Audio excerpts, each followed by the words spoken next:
Welcome to the Johnny B podcast. It's going to be an incredible day. We've got a special guest. We don't know if he's related to Taylor Swift or not. I'm going to ask him. That's the first thing we're going to find out today on the Johnny B podcast. We get into the nitty gritty here, and we get the real stuff. So we're going to find out if he's related to Taylor Swift, if he's the original Swiftie or not. But we're just going to jump into it today. We're going to get right into the conversation, and it's going to be rich. I just know it. I feel it in my spirit. It's going to be an incredible day and some incredible conversation. So would you guys help me welcome my friend Matt, maybe Swifty, Taylor Swift, Matt Swifty Perry. What's up? What's up? How's it going, Johnny? Man, listen, dude, we're so pumped to have you on the podcast. I've followed you from a distance for a while. I know God's doing incredible things in your life, and we've got some mutual friends, in the ministry space. But yeah, I mean, as I mentioned, so Swifty, you got to tell us, is it a nickname? Is it a second? Okay. Yeah, it's a nickname, not related to Taylor Swift. But when I was in college, I went to college in Sydney, Australia for a few years. And, when you're in college, they do the icebreaker. They said, tell us something fun about yourself. So I said, and I'm with a bunch of international students. I was like, man, I am, and this is 2010. This is a long time ago. I said, I am the biggest Taylor Swift fan. Loved her since her first album when I was in high school, and dropped that bomb, and everybody just said, I'm going to call you Swifty. And so that literally stuck with me through my whole time living in Australia. Nobody knew me as Matt. They only knew me as Swifty. So when I got back, I was like, well, I got to put that like in my Instagram and Facebook and stuff, because that's how a ton of people know me. And then now it's just a fun joke where, I love Taylor Swift, especially old Taylor Swift. Oh, bro, listen, listen. We can talk Taylor Swift all day, dude. I go all the way back to Teardrops on my guitar. Yep. And then I'm still rocking with her. Like I still Antihero. I'm the whole deal. But it's funny you mentioned that. I have a similar story. With the Johnny B thing that I do.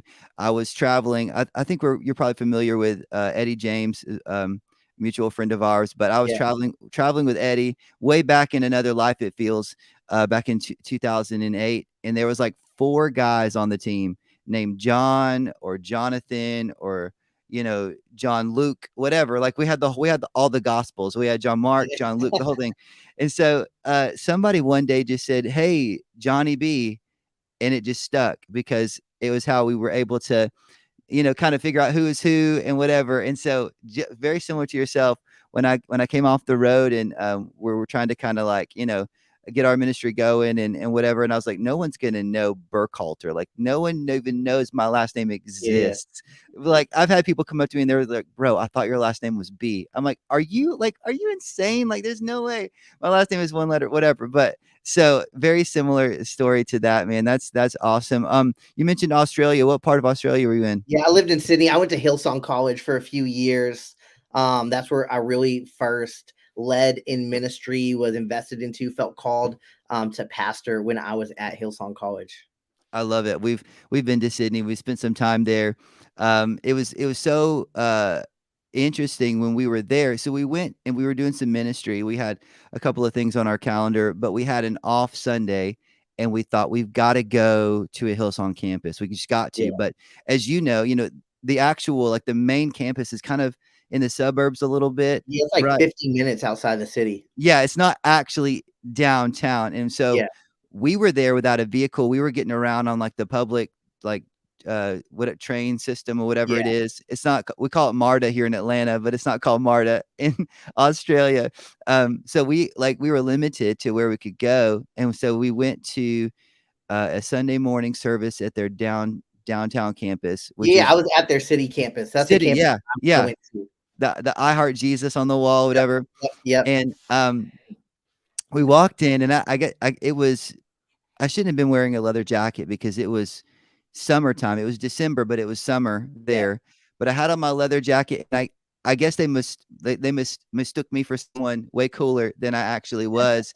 And they said, and of course we're American, and not only are we American, but we're from the South.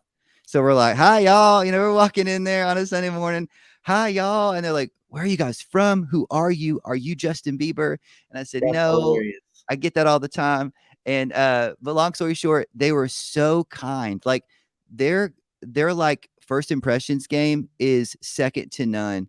And what they put us on like the second row, gave us free coffee, like the whole deal. Like they're like, "You're from The America?" coffee Like is different in Sydney. The coffee game is strong in it's Australia. strong. But I mean, they treated us like, I mean, we were family. And what I took away from that, and I know, Hillsong, that's the whole thing, but they treated us so well. Like their heart for the local church, I think, man, is sometimes people see the global stuff and it's all whatever, but their heart for the local church is incredible. Like they Yeah. really love their city. And so anyway, I took that away. I was like, man, this is cool. I'm gonna go tell all my friends that Hillsong thinks I'm somebody that I'm not. But That's hilarious. I love that, dude. Well, you've told us a little bit, can you just kind of like catch us up on all things Matt Swifty Perry? Like, what's God doing right now? Where are you at? What are the things you're seeing? And then we'll dive into a couple questions here in a minute. But just catch us up on what God's doing and a little bit more about who you are. Yeah, such an interesting question for the season we're in. So I might be dropping some news here that I've never publicly shared. Uh-oh. So we'll drop some news, but I spent over a decade in student ministry through San Diego, in Phoenix. So Southern California and Phoenix. I'm from Southern California. I'm from outside of Los Angeles and lived in San Diego for years. And then felt this shift to get out of student ministry and move to the DC Baltimore area for the last 2.5 years. Been a campus pastor at a church called Union Church under Pastor Stephen Chandler, who we've been doing some amazing stuff. God has just launched multiple campuses over the last couple years, seeing the church grow by thousands and thousands. It's been insane watching real life revival happen. Mm. And so we got to launch a campus outside of DC, pastor that campus, my wife and I have. And now we're actually packing up, moving back to Southern California. I don't know when this airs, but I got my last paycheck today. So I got Wow. 2 more weeks on staff. I'm going to finish through Easter. And then we're going to move back to San Diego to plant a church. Man, I love that. My wife is from Southern California, and I tell people all the time, Katy Perry got it right. When she Yes. said California girls, they're unforgettable. We met in LA, have a lot of history and just family in Southern California, and just believing God's got incredible things for that area. So that's awesome, man. That I feel like we got like the exclusive, like the Yeah, I hot, haven't whatever. announced it on social. I probably won't for a few months, but Wow, I'll wow, announce it to everybody watching this first. Yeah, we're planting a wow, church called Love Church in San Diego. dude, come on. And we'll launch in 2025. So moving back, starting to raise money, build a team. So if you want to give, you let me know. Yeah, yeah, come Yeah, on. we're raising a lot of money to reach a lot of lost people. San Diego, 4% of people go to church on a Sunday. And Wow. so we definitely want to do our part to make that 6, 7, 8% as much as we can. Wow, I love that. Man, I love that. Love church, man. That's incredible. In San Diego, I mean, even if God didn't call you there, which I know he did, the weather's incredible. So, I mean, Yeah. it's a win-win. Like I mean, it's like 75 degrees all the time. My first Del Taco experience was in San Diego when I was traveling with Eddie back in the day, and we were doing a conference in San Diego, and I never had Del Taco, being from the East Coast, which we've got them now, but this is 2008, so we didn't have a lot of them here, and my first Del Taco experience. So when I think San Diego, I think that steak and egg breakfast burrito from Del Taco, which is Yeah, I haven't terrible had for Del you. Taco in a long time. We don't eat Del Taco in San Uh, Diego. uh, We eat I'm real sure. real Mexican food. Yes, yes, yeah. No, I know I like sold myself short by spending my one free meal on Del Taco, but is amazing. Well, dude, that's incredible, man. We're definitely gonna pray for you guys, and absolutely we'll drop all the ways to give in the description of this so people can partner with what y'all are doing. That's incredible, man. Well, dude, I wanna kind of break it down today. Again, we kind of asked two big questions around here. What's winning and what's not. We love to celebrate the wins. We believe there's power in that, but we also believe there's something to be found in the conversations around maybe what's not going well. We believe there's other people out there that are probably facing the same challenges or similar, that don't know how to express it. Don't They're thinking, maybe, am I the only one who feels this way? Am I the only one struggling with this thing? So our hope is that these types of conversations will provide language for people who are going through similar things. But before we get to all the things that maybe are challenging and all that, let's talk about the good stuff. I said it yesterday. I was talking to a friend. I said they put the foam on the top of the latte for a reason, right? We want the good stuff first. So talk to us about what's winning in your ministry personally, and what you're seeing. I know you're in an incredible church, doing incredible things. The multi campuses, all that. I mean, you guys are truly on the front line of some really incredible things. What culturally, spiritually, probably even in the tech space, multi campuses require a lot of tech savvy things. So just talk to us about what's winning and what's working. Yeah, I'll say what's winning for us at Union Church, and then I can talk about just what I've seen in the church in general. What I've really seen winning is events still work. I think Mm, sometimes we can be like simple churches is what happens, but at Union specifically, we do a good amount of events. And those events draw people to invite friends. So tonight we literally have marriage night. So we do a thing called singles night every year. We have marriage night, men's night, women's night. We do a thing called Catalyst at the end of every single month, which we call it a night of miracles. It's not just a worship night, but mm, what we're believing God for. We believe miracles still happen. We do Saturday morning prayer every single Saturday morning live at two of our campuses where we show up and pray for an hour. So we do a lot of events. And I think it can get exhausting sometimes, but you have to remind yourself that events still work because it's another opportunity for somebody to bring their mom, their friends, somebody in their family to church. And when you do a good event well, you have an incredible follow up process. So you mm. don't just do an event to do an event, you do an event to get people to that next step.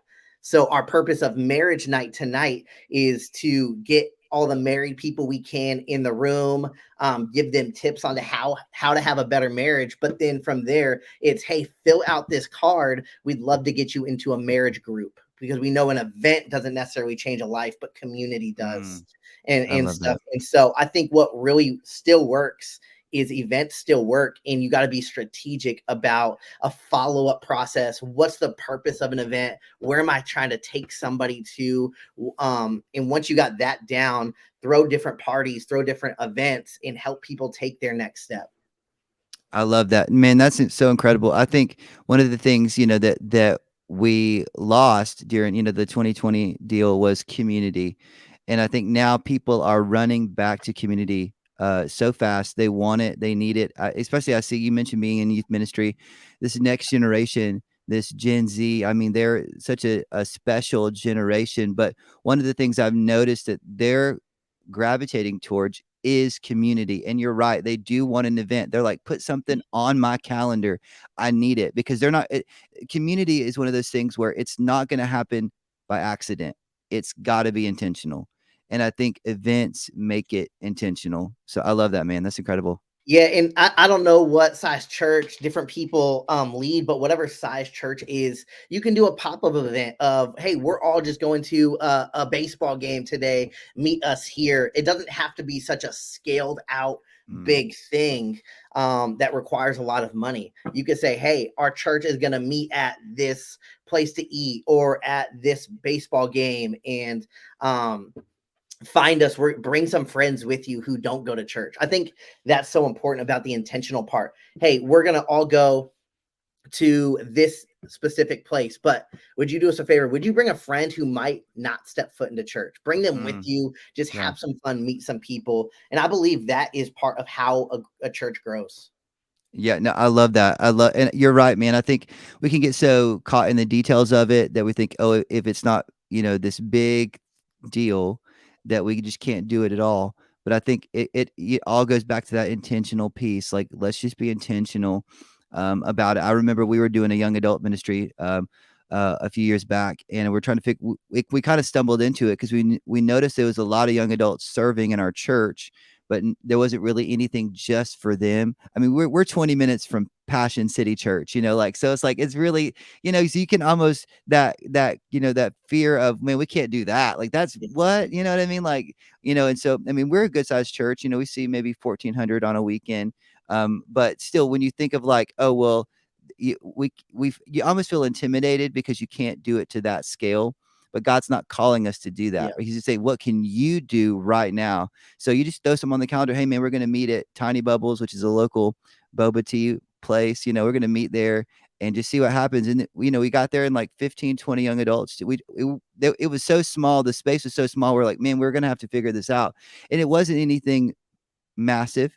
It was just like you're saying, intentional. We're going to meet here, and we're not going to worry about if we can hang with the big dogs, like with the big, like the Passion Cities of the world, man. They're like they have Chad Veachin on a random Tuesday. I'm like, well, that's not happening. Like, we're not doing that. But but you're right, man. That intentional piece of the puzzle is so big.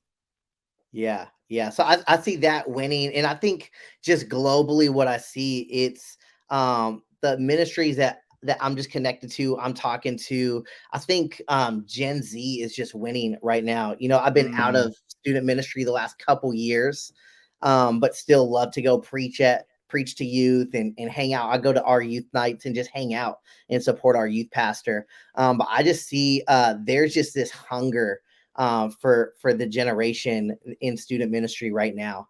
This hunger to want to not want to be alone, to want to learn and grow, and they want the Bible. They want to understand the Bible.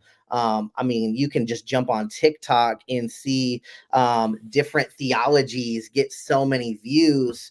I encourage our student pastor and student pastors I'm connected to make short form content. Like, students are just engaged in content so much. We need to hit their algorithms and create short form, create events, create spaces for students to hang out and learn. I just see so many youth pastors winning right now. I just see so many churches winning. It's exciting. I really believe we're in a revival season in the church in America. I see churches who maybe aren't so good, not so big churches, but there's some wickedness getting mm. exposed. And I see good churches who love Jesus thriving.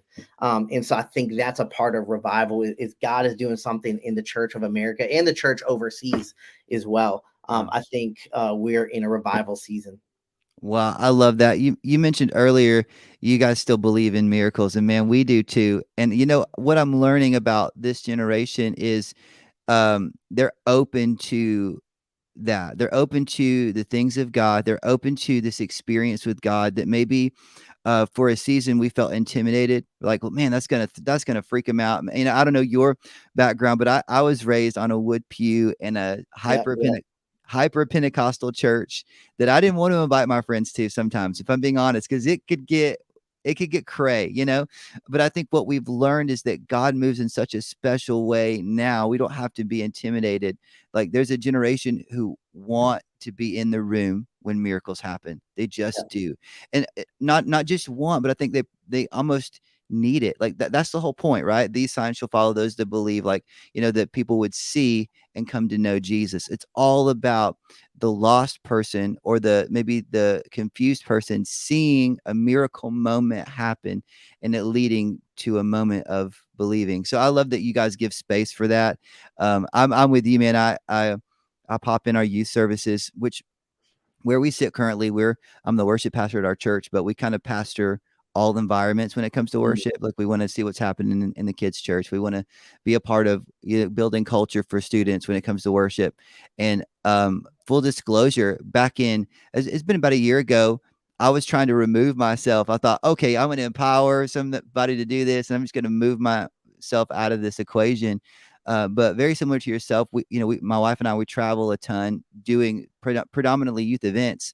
And I came back from a youth conference that I did in Big Bear, California, in the mountains. It was yeah, beautiful. yeah, And God moved in an incredible way. And I was on my way back. I was on the plane, and God spoke to me. He said, how are you going to go all the way over here and do this for those kids and then not come back and do it for those in your, Mm. in your neighborhood. And so, man, bro, I got my skinny jeans out of storage. You know what I mean? Not really, but like I committed. I said, you know what? I'm going to be in the room, and like we're still pushing kids forward. They're still the ones leading the charge, but I got up there with them on Wednesday night. We had 150 kids in the room, which is insane because this time last year we had like 10 kids in the room. Not really, but it's been insane, like what God's doing there. But just being able to be there and cultivate worship in the next gen space, it would be easy for guys like us to just take a step back. And but I believe, just like you said, man, God's winning. This next generation is winning. In the things of God. And if you're not in the room, why? Why are you not? I mean, even if you don't do, just be a fly on the wall because it's so inspiring.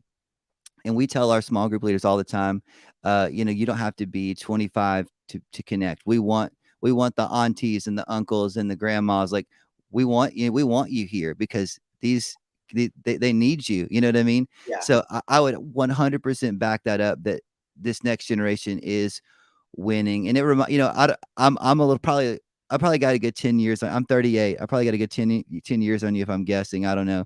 I'm Um, 32. 32. Okay, wow, okay, Yeah. cool. Well, you look young, but, it's wild to see almost, when I was coming up, like, in that early 2000 era, in, like, the Skillet, Switchfoot, like, Relient Yeah. K era, Yeah. like, I mean, God was doing some stuff, and I'm Choir here the to do. fire was Come happening. on, bro. Let's Yeah. go, dude.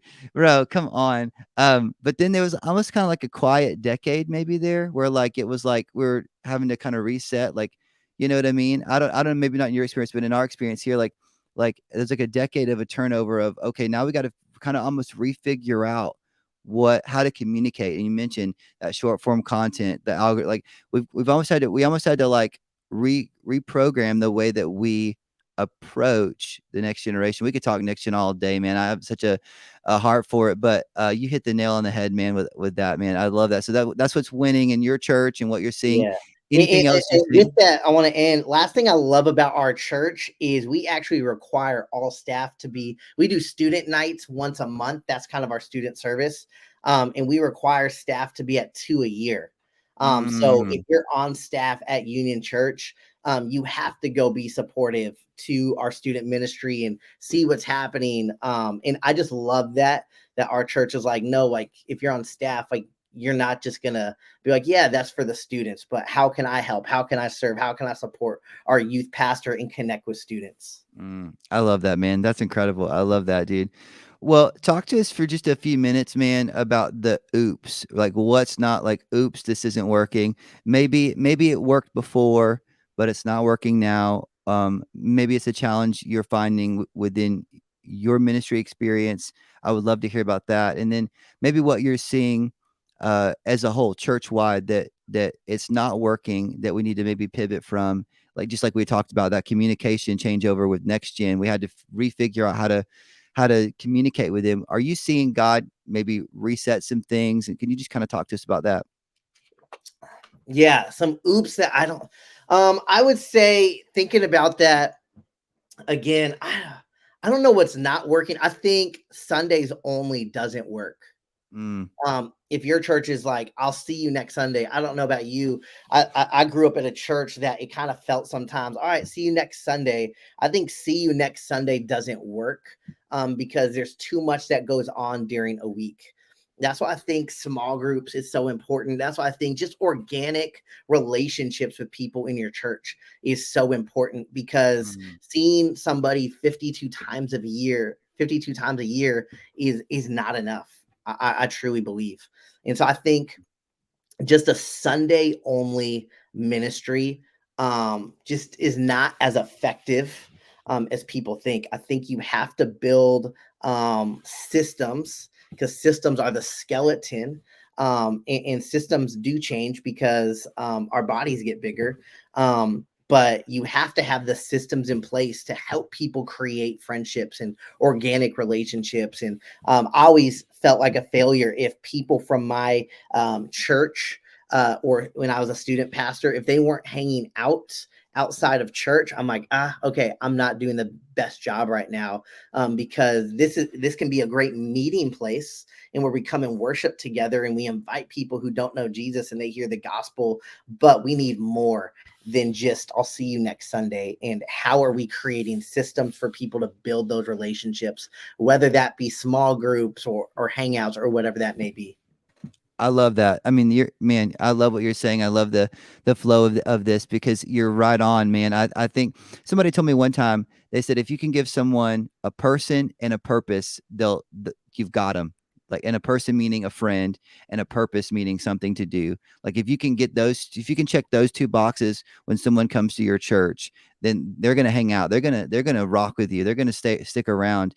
And I've seen that to be true, man. And again, just to circle back to what you're saying earlier, I think we get so discouraged if it's not something big. But man, it could be as simple as that text message. You know what I mean? Like you said, it can't be Sunday only.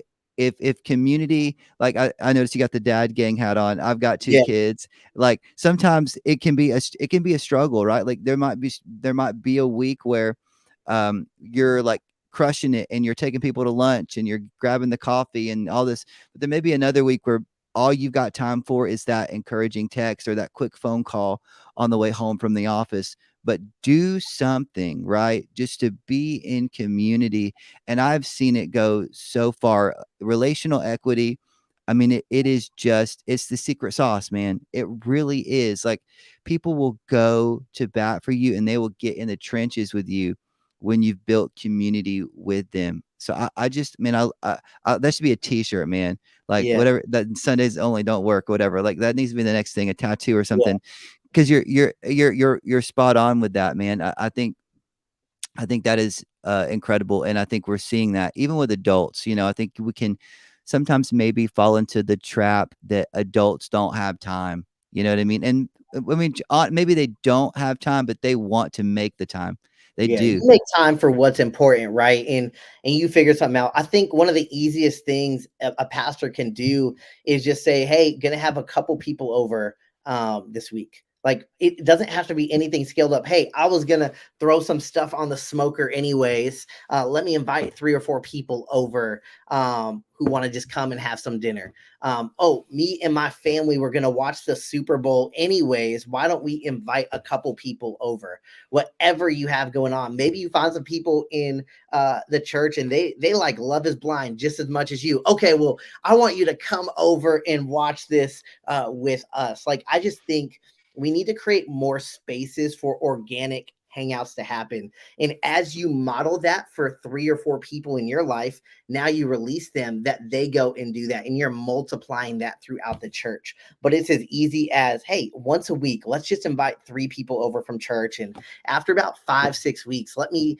invite, hey, I'm going to invite a new crew over, but I want you guys to go invite some people into your homes. And that is just going to make a big church feel small, and make a small church get closer and closer, and then you can start to say, hey, I'm gonna invite 2 people over, and I want them to bring 2 people who don't know Jesus over, and we're gonna have a Wow. game night. And now what you've done is built relationships with people outside of your church, and now it's starting to grow. So I just think it's way easier than it sounds. Wow, I love that. You mentioned Love Is Blind. I was rooting for AD and Clay. I don't know if you caught Yeah, I was too. I was too. I love it, dude. No, man, that is so true, man. And when I look back at the seasons that meant the most and that I felt like I was winning, it is the seasons when community was a priority. It just is. Like, as I look back, I remember you mentioned you're about to go plant a church. I remember we had the opportunity to be a part of a like a launch team back in 2017, and we built that church on the back of community, dude. Like, I mean, and it was one of those things where our staff was so small that everybody had to be a small group leader. Like, it just Yeah. like it was non-negotiable, and I had never done that. So we ended up inheriting a small group on Tuesday, and just the way my brain works, I was like, Taco Tuesday, let's go. And it became this thing where every week someone's bringing a different taco inspired dish. We went off the rails at one point. Like, we're like, is this what is this? Like, this makes it, but it was just that intentional piece, man, of just be and what's wild is that was 2017. We're in 2024. People in that small group to this day, I'm texting them weekly. Like, and we're not even in the same church, we're not in the same state, like whatever. Like, and it might not be like a, but it's like a we're in a group chat, and there might be once or twice a week where that group chat goes off to this day, because that's the power of community. You know what I Yeah. mean? It just is. Somebody has a baby, they drop the photo in the group chat, and where everyone's hearting it. You know what I mean? It's just little things. But that, man, that's it, dude. I love that. I'm so encouraged by that. Well, we won't keep you too much longer. I just want to kind of couple of things. Yeah. Um, if you had just like a few minutes with a room full of leaders, and you could just kind of just pour into them for 3 or 4 minutes, would you just right now, would you just share your heart with us with what God's maybe what God's speaking to you this week, this season, that you feel is like a right now on time word? I'm just gonna say where God's convicted me through my Mm, wife, and hope that my struggle will free you. This is not as important as you think. Those phone calls at home can wait. The missed text messages are okay.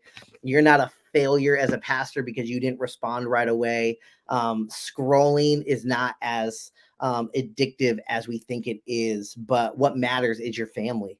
I think I'm always on my phone, always. So we'll bring this back to Love is Blind. When Kenneth is sitting there on his phone scrolling, my wife is like, "That's what you look like at home," and I'm like, "Ooh." Again, my wife loves me. She's sweet. She loves Jesus, but she'll be like, "That's what it looks like sometimes with you at home." And so what mm, I'm really trying to work on in this season is being present. We have a 3 month old daughter, and so sleep is very light these days. But I know that I have to be as present as possible, especially in this transition. We're going to plant a church, we got a million things going on. I'm like, my at home focus has to be cranked up. mm. And so I hope this encourages anybody watching. Oh man, I've been just in front of maybe a video game screen or a TV or on my phone, or my attention hasn't been where it needs to be. I think this is a good correction of, okay, but when I'm at home, no, like when you pull up in the driveway, take your 5 minutes, 10 minutes, breathe, get yourself together, scroll for a little bit while you're in the car. And then, all right, when I get in, my goal is going to be, let me put my phone down for the next hour, 2 hours, and just be with my family. Let me go be aggressive at helping my wife out. Let me go get the dishes done. Let me help with dinner. Let me just be present. Because at the end of the day, your family matters more than your ministry. Your family matters more. Like they're going to be beside you when other people walk out of your life. That's not a secret. People in ministry are in your life, and sometimes they'll walk out of your life just as fast. But the people who won't are the people who are right there with you, who love you no matter what. Man, I love that, dude. I love that. I'm an Enneagram 7, if you know what that is, if you follow Yeah, the Enneagram. And it is some being present sometimes is so challenging. And it sounds if you're wired different, it won't make sense to you. But if you're wired like me and like a lot of leaders, it is hard to be present, and it is hard to be like you can physically be. You can be Kenneth, right? I love that. You can be in the room, but you're doing, you're on your, you're doing that, whatever. And it can be difficult, but man, I'm in the same space, uh, trying to get better. I think each day, just get a little bit better each day with it. But trying to get in that same kind of posture of being present. We've got a 7-year-old and a 5-year-old, and they listen. I mean, we lose sleep on another level. Like, it's a whole thing. And so, but they require a lot of attention. I mean, they always do. I don't know that there's a age where they don't, but especially right now where we are in this season, it's a lot of attention, a lot of quality time. And so, getting into that space, I love that. Put the phone away. I heard a leader say one time that when he gets home, he takes his watch and his phone and he puts it in a drawer. And I'm like, man, I want to be that guy. I've got to get delivered from the spirit of FOMO. You know yeah, what I'm saying? Like, because it's not that big a deal. It will, like, I get in my head. I'm like, what am I gonna miss, right? But at the end of the day, if the people in the room that matter the most, they're there with you. What you missing out on? You'll be all right. It's gonna be okay. Like, forget it. Like, you know, rebuke the spirit of FOMO in Jesus' name and keep on Yeah. going. Man, I And love at that, the end dude. of the day, if you're like, oh man, like somebody will just get upset that I didn't respond, I'd rather have somebody in my church be upset at me than my family. And so Mm. it's you choose. So I'd rather somebody say, Pastor, you never texted me back. Oh, I'm so sorry. I totally forgot. I was with my family. I think that speaks more to leadership in ministry than preaching a great message even does, right? Wow. Because I think you can pastor somebody in that moment. Hey, you know what? I've been really trying to focus with my family at home, and occasionally I'm going to miss a text message. I'm going to miss a response. Please forgive me. And that right there teaches somebody, right? Okay, the proper priorities.